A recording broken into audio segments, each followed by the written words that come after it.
안녕하십니까. 10월 6일 월요일 추석 당일 말씀 묵상 함께 시작하겠습니다. 민족의 명절을 가운데 있지만 하나님의 말씀의 능력이 우리 가운데 늘 떠나지 않고 예수님과 같은 모습으로 오늘 하루를 승리하시기를 간절히 기도합니다. 오늘 본문은 창세기 45장 11절부터 20절까지 말씀이고요. 통독하신 말씀은 마태복음 14장부터 16장까지 말씀입니다. 오늘 말씀은 지난 토요일 말씀과 연결되어서 요셉의 모습을 계속 보여주는데요. 그 요셉이 진정한 능력과 영광을 소유하고 있었다라는 것을 보여주는 부분이에요. 세상 사람들이 생각하는 능력과 영광과는 조금 다르지만 진정 사람이 가질 수 있는 능력 중에 가장 강력한 능력, 그리고 사람이 누릴 수 있는 영광 중에 가장 찬란한 영광을 누리고 있는 것을 볼 수 있거든요. 이걸 통해서 우리의 삶이 또한 이러한 것이라는 사실을 확인했으면 좋겠습니다. 그럼 먼저 말씀을 보시겠습니다. 흉년이 아직 5해가 있으니 내가 거기서 아버지를 봉양하리이다. 아버지와 아버지의 가족과 아버지께 속한 모든 사람에게 부족함이 없도록 하겠나이다 하더라고 전하소서. 당신들의 눈과 내 아우 베냐민의 눈이 보는 바, 당신들에게 이 말을 하는 것은 내 입이라. 당신들은 내가 애굽에서 누리는 영화와 당신들이 본 모든 것을 다 내 아버지께 아뢰고 속히 모시고 내려오소서. 하며 자기 아우 베냐민의 목을 안고 우니 베냐민도 요셉의 목을 안고 우니라. 요셉이 또 형들과 입맞추며 안고 우니 형들이 그제서야 요셉과 말하니라. 요셉의 형들이 왔다는 소문이 바로의 궁에 들리매 바로와 그의 신하들이 기뻐하고 바로는 요셉에게 이르되, 내 형들에게 명령하기를 너희는 이렇게 하여 너희 양식을 싣고 가서 가나안 땅에 이르거든 너희 아버지와 너희 가족을 이끌고 내게로 오라. 내가 너희에게 애굽의 좋은 땅을 주리니 너희가 나라의 기름진 것을 먹으리라. 이제 명령을 받았으니 이렇게 하라. 너희는 애굽 땅에서 수레를 가져다가 너희 자녀와 아내를 태우고 너희 아버지를 모셔오라. 또 너희의 기구를 아끼지 말라. 온 애굽 땅의 좋은 것이 너희 것임이니라. 모세가 요셉이 그 형들을 용서하였고 또 그 집안을 구원하는 역할을 감당하였음을 보여주고 있는 부분인데요. 따지고 보면 요셉 입장에서 그 형들은 철천지 원수가 되어도 이상하지 않지 않습니까? 그럼에도 불구하고 요셉은 그들을 오직 형제라는 이유로, 같은 아버지의 아들들이라는 이유로 용서할 뿐 아니라 그것을 통해서 집안 전체를 기근에서 구원하고 있죠. 모세는 이걸 통해서 하나님 앞에서 정직하게 산 자, 하나님의 사랑을 실천한 자, 하나님의 말씀대로 살아간 자가 얼마나 큰 영광과 권능을 소유하게 되는가를 보여주고 있는 것인데요. 지난주 토요일 마지막 부분 9절과 10절을 잠깐 보시면요. 당신들은 속히 아버지께로 올라가서 아뢰기를 아버지의 아들 요셉의 말에, 아버지의 아들 요셉의 말에 하나님이 나를 애굽 전국의 주로 세우셨다. 지체 말고 내게로 내려오사 아버지의 아들과 아버지의 손자들과 아버지의 양과 소와 모든 소유가 고센 땅에 머물며 나와 가깝게 하소서 하면서 토요일날 본문이 끝났는데 그 말과 연결되어 있거든요. 흉년이 아직 5해가 있으니 다시 흉년 이야기를 합니다. 내가 거기서 아버지를 봉양하리이다. 아버지와 아버지의 가족과 아버지께 속한 모든 사람에게 부족함이 없도록 하겠나이다 하더라고 전하소서. 2번씩 반복되는 것이 계속 이어지는 겁니다. 아버지와 아버지에게 속한 모든 사람들을 다 불러오라는 말과 내가 그들을 먹이겠다, 내가 그들을 봉양하겠다라는 말이 반복적으로 나오고 있어요. 그리고 12절에 당신들의 눈과 내 아우 베냐민의 눈이 보는 바, 증인이란 얘기거든요. 당신들이, 그리고 이 베냐민이 증인이 되어 주셨으면 좋겠는데 당신들에게 이 말을 하는 것은 내 입이라. 이 말은 내가 내 입으로 하는 말이니까 확실하다라는 말입니다. 이거는 왕과 같은 권세자들이 하는 말이에요. 나 왕이 이 말을 했으니 이건 분명하다, 이런 말이거든요. 왕이 아닌 일반인들은 이런 말을 할 수가 없죠. 그런데 지금 요셉이 이런 말을 하고 있는 것입니다. 내가 말한 말이니 의심할 여지가 없다. 어마어마한 영광을 보여주고 있는 겁니다. 당신들은 내가 애굽에서 누리는 영화와 당신들이 본 모든 것을 다 내 아버지께 아뢰고 속히 모시고 내려오소서. 영화, 본 모든 것, 엄청난 영광과 권능을 요셉이 소유하고 있죠. 그것을 제시하면서 빨리 아버지를 모시고 내려오라는 말을 반복하고 있습니다. 요셉은 야곱의 집에 속한 사람들, 그 가족들만 해도 한 70명 되고 거기에 종들, 품꾼들까지 포함하면 상당한 숫자의 사람들이었을 것이고, 게다가 양떼와 소떼가 있지 않습니까? 그 가축들이 먹을 것도 필요하잖아요. 그런데도 그 많은 곡물을 얼마든지 공급할 수 있는 능력이 있다는 거죠. 7년의 대풍자 가운데 5분의 1, 20%씩 소출을 거두어서 비축을 했으니 전혀 걱정할 것이 없는 수준으로 부유한 자가 되었던 것입니다. 이 당시에는 왕을 목자로 비유를 많이 했거든요. 그 양떼를 먹이는 자가 그 양떼를 통치하는 목자인데, 결국 요셉이 그 아버지의 집 전체를 먹이는 자, 통치자가 되었다는 것을 보여주고 있는 거 아닙니까? 그런데요, 14절과 15절을 보세요. 자기 아우 베냐민의 목을 안고 우니, 베냐민도 요셉의 목을 안고 우니라. 요셉이 또 형들과 입맞추고 안고 우니. 자, 울고 있습니다. 우는 모습은 강력한 권세자의 모습과는 좀 안 어울리지 않습니까? 그런데 이게 바로 모세가 그려주는 진정한 권세의 모습이에요.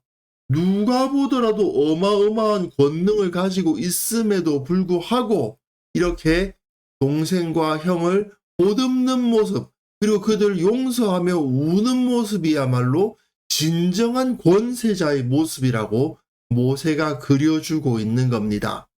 다른 사람들을 두렵게 하고 벌벌 떨게 하는 것이 권세가 아니라 그들을 구원하고 그들을 살게 하고 용서하고 그들을 위해서 눈물을 흘리는 사람이야말로 진정한 권세자다라고 모세가 그려주고 있는 거예요. 그러니까 요셉의 형들이 왔다는 소문이 바로의 궁리에 들림에 바로와 그의 신하들이 기뻐합니다. 분명히 자기 핏줄이 아닌, 자기 나라 사람들이 아닌 다른 민족의 사람들을 받아들인다는 거 그렇게 쉬운 일이 아닙니다. 그런데도 불구하고 이 사람들이 기뻐하고 있죠. 왜 기뻐합니까? 요셉의 형들이니까. 그만큼 요셉이 사람들로부터 엄청난 절대적인 신망을 얻고 있었다는 것을 보여주는 거 아닙니까? 외부인들이 자기네 나라에 들어와서 자기네들이 열심히 비축해 놓은 양식을 먹는다는 소식을 들었을 때 그걸 탐탁하게 여기지 않을 법도 한데 오히려 이 사람들은 기뻐하죠. 바로 이 모습을 보십시오. 요셉에게 이르되 네 형들에게 명령하여 너희는 이렇게 하여 너 양식을 싣고 가서 가나안 땅에 이르거든. 우선 양식 싣고 가라고 그러죠. 가나안 땅에 가라. 그리고 너희 아버지와 너희 가족을 이끌고 내게로 오라. 내가 너희에게 애굽의 좋은 땅을 주리니. 땅도 준답니다. 너희가 나라의 기름진 것을 먹으리라. 요셉이 얼마나 바로와 그 신하들과 애굽 사람들에게 신망이 높았으면 이 정도로 인기가 최고인 겁니다. 요셉의 가족들이라고 그러니까 다들 반기는 거예요.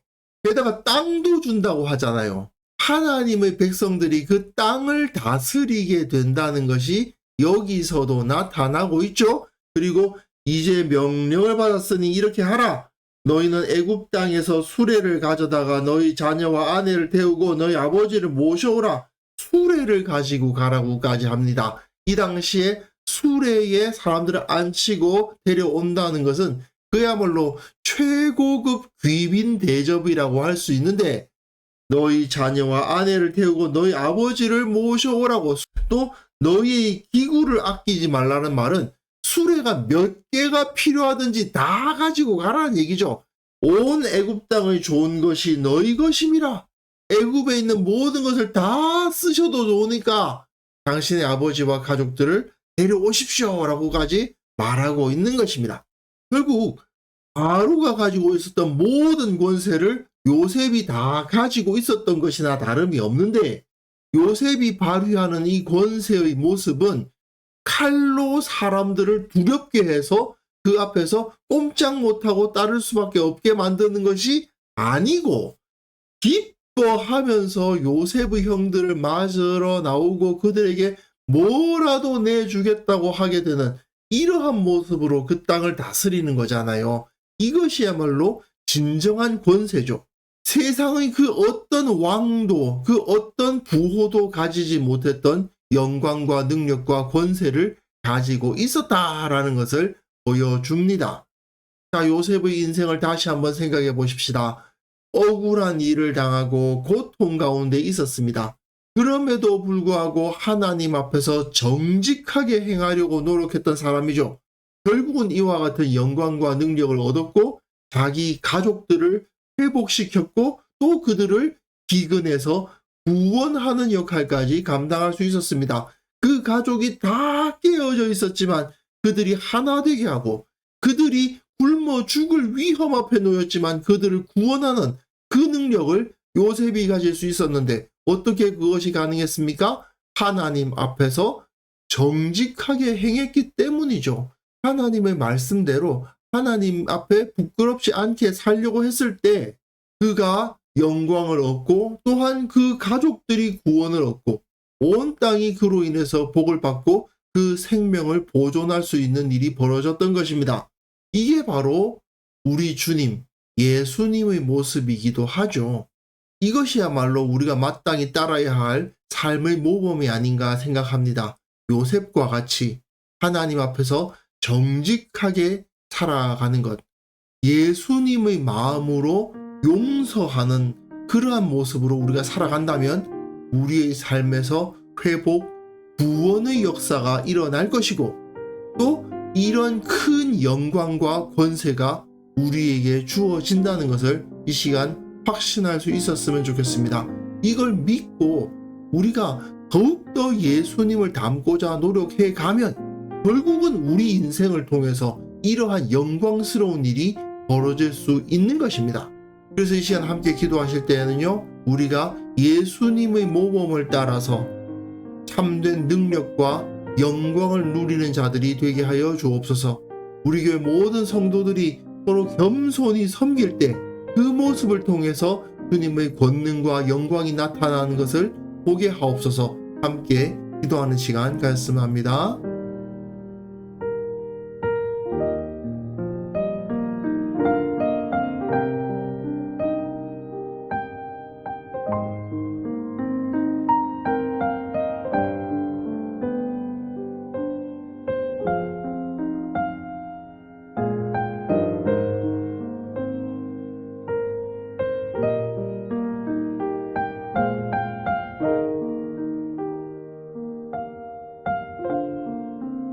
거룩하신 하나님 아버지, 우리가 예수님의 모범을 따라 살아가게 하옵소서.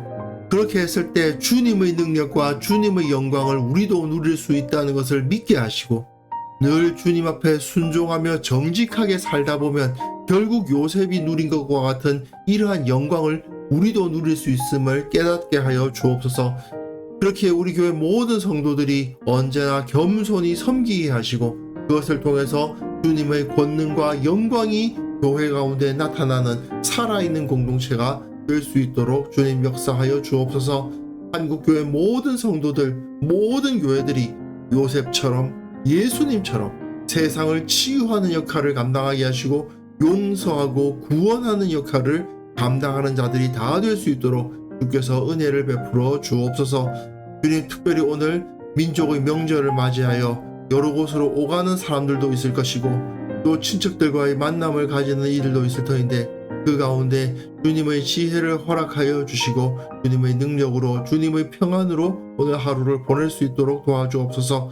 특별히 그들 가운데 아직도 예수님을 알지 못하여서 우상을 숭배하는 자들이 있다면 저들을 긍휼히 여겨주시고 참으로 믿는 자들이 그들에게 영향력을 끼침으로 말미암아 우상 숭배의 악습에서 벗어나고 영원한 하나님의 나라를 바라보는 자들이 될 수 있도록 먼저 믿은 자들이 복음을 바르게 전하고 올바른 모범이 될 수 있도록 주께서 지켜보아여 주옵소서. 오늘 하루도 주님께서 우리와 함께 하시고 지혜롭게 하시고 능력 있게 하실 것을 믿사오며 예수님의 이름으로 기도합니다. 아멘.